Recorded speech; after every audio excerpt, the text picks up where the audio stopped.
Ghana buying abo ya maniera da wana masoye hwenkita hodie honsam so a esla owusu akufo ene da no de chese enne de ye osana abosume nnafu amienu no obepa afidie bi hontoma eno no wawo ofie a obetumi anya kwanya na osem card ye se ofomu no watumi aturo wudin e woso na no na nipa bi wa Asante mantem e chese sa 5 Ghana bi no kura bata ho no e twa won surum ti wo mo de wo mo ne nya adwen na dada no ama na afina omde ba ana mibusa say no na be online and I say offline app because an medicational level na wofom enyo obi an betimi ayden aye and then fan say na nan mo bonte fufo no wan networking shada nya aduma ho no obe den timi access the dada na wo de ade ne ba da no wan fa afuna nka ho amba one man for say o mo aduma akotena ho the whole day 2 days 3 days o man for odi akwane aba afi de wa adwene hu ne answer say wo de apo baba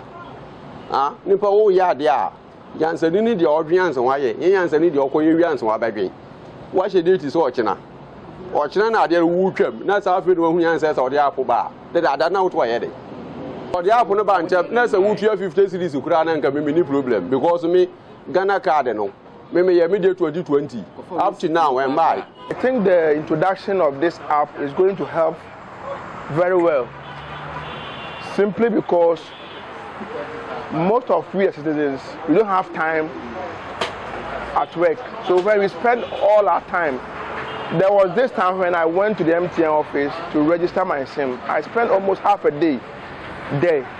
So if the app was to be available by then, I would have used the app to register my SIM. It's very good. Sir, register no more register no. One, if I should be any so. Two, we have a deadline to so. Some trophies will be over bia na mo ye man. Mo adwuma mo ye. To time will be free bia oba na mo ye man sa. So deadline to so na September end na twema. If it's September end na ko na mo say office so. Ni na ka adwuma na mo ye. Ti say mo office so obi aba na mo ye man na on to sem bo say obi a en dia wi. In online, you vois. Il lève yanson, you vois. Il lève yanson. Is it what's the registration? What's the call online? Now, good for one or dear part of us or dear Ghana for Papa, not dear part of us or the as what catch me say, me Uber register me, if you register me, say, first now. You say a Robin I don't rob me. Such as a Robin because same card now, some can be trim. Me number is come trim. Now, can't any pa company name from MTN, and you want to be loose. Yes, so let us lie. Ahomate Obija na dwuma ho anopa.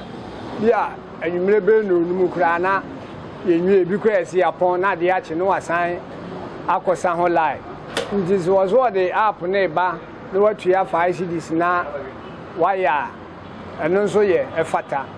Na me how Kakrani say, now was saying Kashasina na ban ye day. A hunan code a banker, ma your home chirias are. Ebo said then ebo say abana dey abreno because ade chia the fofrobia but the ade very important no concentrate me about 06 kra min shebi 0 kra min kodi line about 1 kra no majority kra your maji so mo to ababi